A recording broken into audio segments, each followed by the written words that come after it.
بسم اللہ الرحمن الرحیم۔ ایک دفعہ اللہ عز و جل نے حضرت اسرائیل علیہ السلام سے پوچھا کہ تجھے کسی کی جان قبض کرتے ہوئے کبھی رحم بھی آیا ہے؟ تو حضرت اسرائیل علیہ السلام نے عرض کیا کہ الہی، میرا ہر ایک کی روح قبض کرتے ہوئے دل دکھتا ہے، مگر تیرے حکم کی سرتاہی کی مجال کہاں۔ ایک واقعہ ایسا بھی گزرا ہے جس کا دکھ ابھی تک میں بھلا نہیں سکا۔ وہ غم ایسا ہے جو تنہائی میں بھی میرے ساتھ رہتا ہے۔ ایک جہاز سمندر میں سفر کر رہا تھا، وہ تیرے حکم سے ایک بنور میں پھنس گیا۔ اس طرح تھوڑی دیر بعد وہ جہاز تباہ و برباد ہو گیا۔ جہاز میں سوار کئی مرد و زن غرق ہو گئے۔ جو مسافر بچے ان میں ایک ماں تھی اور دوسرا اس کا نوزائیدہ بچہ، جو تباہ شدہ جہاز کے تختے پر سمندر کی لہروں میں تیرے رحم و کرم پر بہے جا رہے تھے۔ تیز ہوا نے انہیں ارن فنن سینکڑوں میل دور سمندر کے کنارے پر پہنچا دیا۔ میں ماں اور بیٹے کے بچ جانے سے بہت خوش ہوا۔ اسی لمحے تیرا حکم ہوا کہ ماں کی روح کو قبض کر لو۔ میں نے مولا کریم تیرے حکم کی تعمیل کی۔ اے باری تعالیٰ، تو خوب جانتا ہے کہ یہ حکم پا کر میرا کلیجہ کانپ گیا تھا، اور جب میں نے اس بچے شیرخوار کو ماں سے الگ کیا تو مجھے کس قدر تکلیف پہنچی تھی، اب یاد آئی ہے تو آنکھیں آنسوؤں سے بھیگ گئی ہیں۔ پھر حکم الہی ہوا۔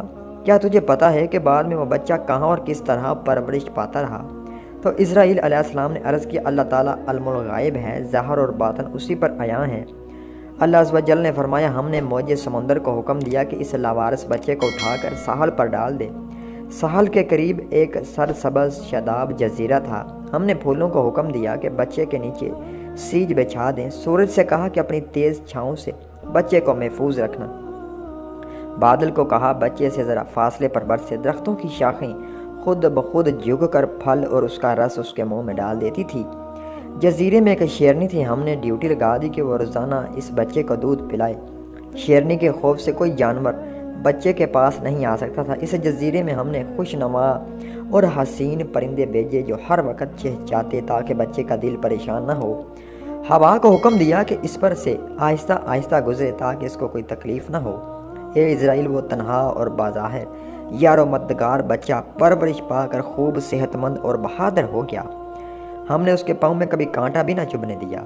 دنیا جہان کی نعمتیں اسے عطا کی۔ اب اے ملک الموت، تو جانتا ہے وہ بچہ کہاں اور کیا کر رہا ہے۔ ایک بادشاہ شکار کھیلتے ہوئے ادھر آ نکلا۔ وہ خوبصورت صحت مند بچے کو دیکھ کر بہت خوش ہوا اور اسے اٹھا کر اپنے محل میں لے گیا۔ اس کے ہاں کوئی اولاد نہ تھی۔ انہوں نے اسے اپنا بیٹا بنا لیا۔ بادشاہ کے مرنے کے بعد وہ اکیلا تاج و تخت کا مالک بن گیا۔ غرور اور تکبر سے ہمارے بندوں پر ظلم کرنے لگا۔ وہ ایسا سرکش نکلا کہ خود خدا بن بیٹھا۔ اپنے بت بنوا کر انہیں سجدہ کروانے لگا۔ خاک کا فانی پتلا ہمارا شریک بن بیٹھا۔ آخر ہم نے اس کی بہتری کے لیے اپنے خلیل ابراہیم علیہ السلام کو اس کے پاس بھیجا۔ اس ظالم نے ہمارے پیارے کو بھی آگ میں پھینک دیا۔ اسرائیل علیہ السلام نے عرض کیا، اے مخلوقات کے خالق، تیرے بیت تو ہی جانے۔ میں اس سرکش بچے کی حالت سے بے خبر ہونے کی وجہ سے دل میں خیال اور ملال لاتا رہا۔ اے اسرائیل، اس بچے نے میرا کیا شکر ادا کیا۔ دوسروں کے لیے تو ماں باپ کی پرورش حجاب بن جاتی ہے، مگر اس نالائق نے تو بلا واسطہ اپنی جیب میں بہت سے موتی ہم سے پائے تھے۔ وہ بچہ نمرود بن کر اس وقت ایک بڑے ملک کا بادشاہ ہے، اور اسی نے میرے خلیل حضرت ابراہیم علیہ السلام کو آگ میں جھونکا ہے، اور اب خدائی کا دعویٰ کر کے لوگوں کو میری راہ سے ہٹاتا ہے اور حکم نہ ماننے والوں کو سخت سزا دیتا ہے۔